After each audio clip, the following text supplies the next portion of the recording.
Chapitre 2. Celui dont le nom ne doit pas être prononcé. Si vous voulez percer le secret de l'univers, pensez en termes d'énergie, de fréquence et de vibration. Nikola Tesla, inventeur, physicien, super génie. Quand je vivais à Albuquerque, au Nouveau-Mexique, mes amis et moi avions nos habitudes dans un bar à la déco western, le Midnight Rodeo. C'était le genre d'endroit où vous trouviez des fers à friser et de la laque dans les toilettes des filles, de la Bud Light à 2 $ la canette et un dance floor en chêne massif, grand comme un champ de maïs. Nous étions tous de la côte Est, et bien trop cool pour aimer la country. Si bien qu'au début, nous n'allions là que pour nous moquer de tout ce décorum et jouer à repérer la plus jolie boucle de ceinture ou le cow-boy arborant la plus grosse moustache en forme de guidon de vélo, assez longue pour couvrir au moins 5 lèvres supérieures. Mais notre truc préféré, c'était la danse. Nous regardions, hypnotisés, la foule disciplinée des fans du chanteur Garth Brooks, qui piétinaient en ronde et lançaient des « Yeeha !» à l'unisson, les pouces bien enfoncés dans les poches de leurs jeans. C'était si drôle que nous avions fini par les rejoindre. Nous nous saluions les uns les autres depuis l'océan de chapeaux de cow-boy. Regarde ça! Puis nous restions sur le dance floor jusqu'à la chanson suivante, juste pour réessayer ce pas qui consiste à claquer des talons avant de faire une pirouette. Et puis nous avons fini par nous y retrouver tous les week-ends, nos petits cœurs légers, pour danser dans la joie jusqu'à épuisement. C'est un peu comme ça que Dieu m'est tombé dessus. Ça avait commencé comme à chaque fois, avec beaucoup d'ironie et Dieu au ciel, mais j'étais fauchée, à court d'idées, tellement malade de me comporter lâchement dès qu'il s'agissait de changer ma vie, que j'étais ouverte à toutes les propositions.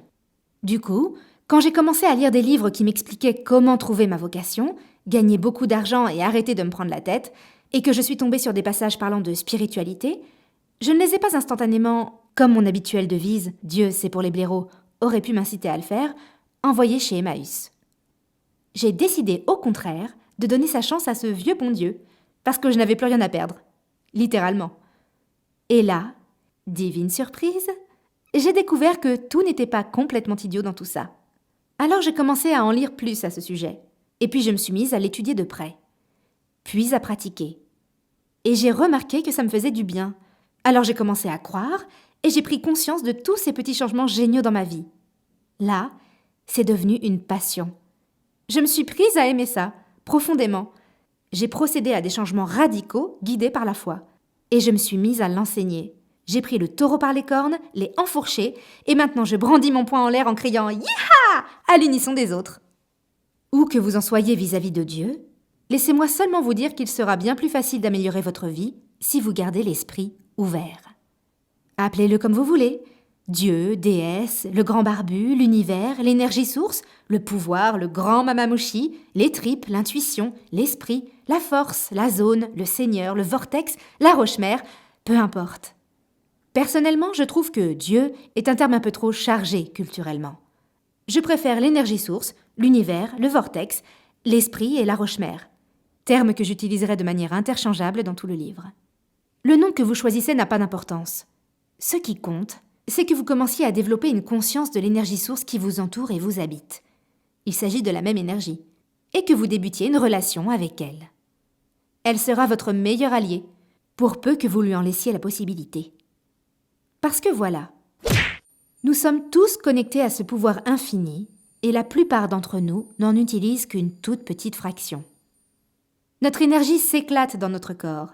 Elle apprend, elle grandit, elle évolue au cours du temps, enfin, c'est ce qu'on espère d'habitude. Mais s'engourdir, rétrograder et revenir habiter chez ses parents est aussi une option après tout.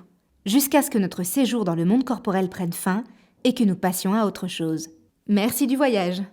Cette idée que nous sommes tous constitués de l'énergie source et reliés à elle m'a donné envie de comprendre plus profondément la spiritualité pour que mon expérience physique soit la plus géniale possible.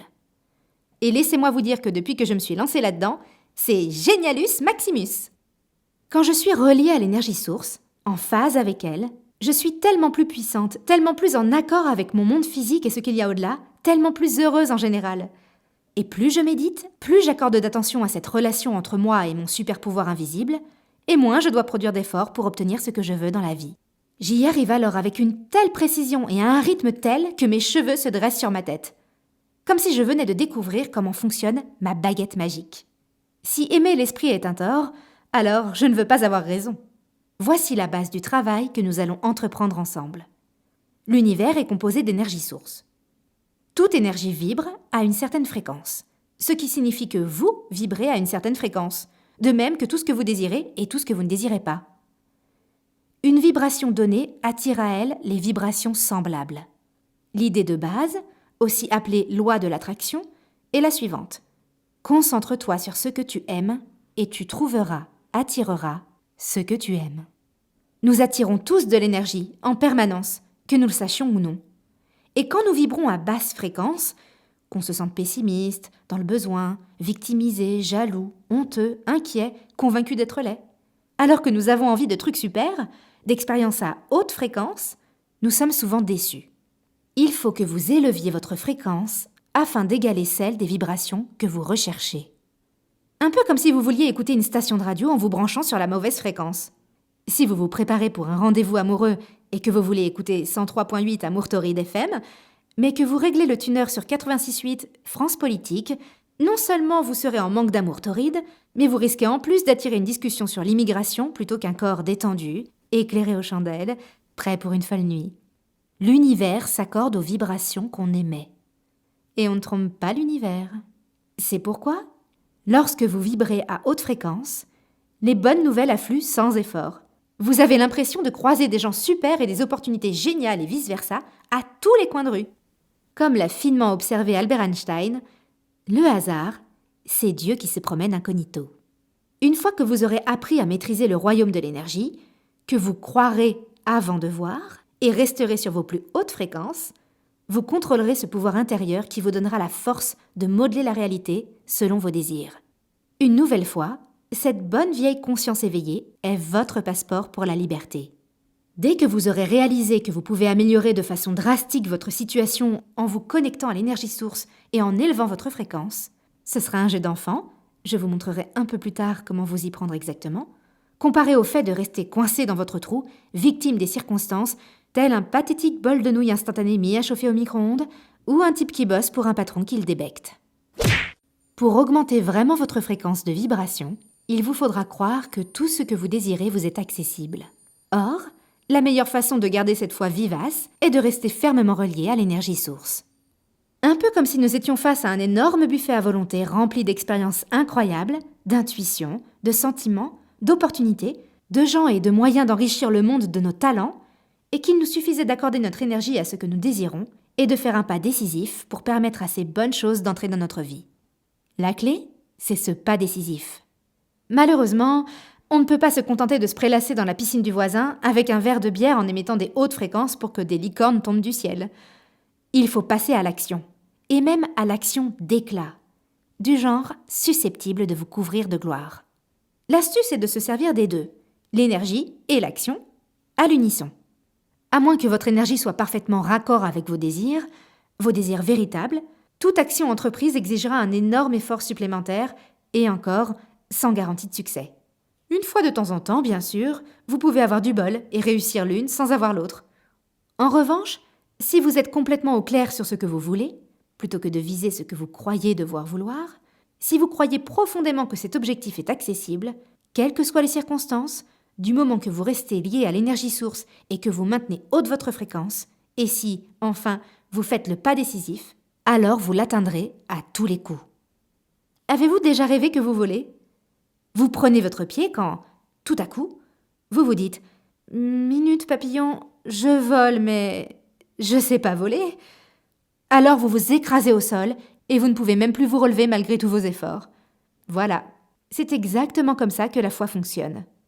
À la seconde où vous n'y croyez plus, la bulle éclate et la magie s'envole. La force est avec toi. Il ne s'agit pas non plus d'avoir la foi et de vibrer à fond les ballons tant que le soleil brille et que les petits lapins gambadent. Il faut croire, même dans le doute et la merde la plus totale, que le bon côté des choses reste à portée de main. Comme le dit si bien André Gide, farouche amateur de vérité, « On ne découvre pas de terre nouvelle sans consentir à perdre de vue, d'abord et longtemps, tout rivage. » Il s'agit de croire qu'on vit dans un univers d'amour, de bonté et d'abondance, et pas dans un monde de mesquinerie et de méchanceté qui vous aimerait vous moins que les autres. Il faut que votre foi soit plus forte que vos peurs.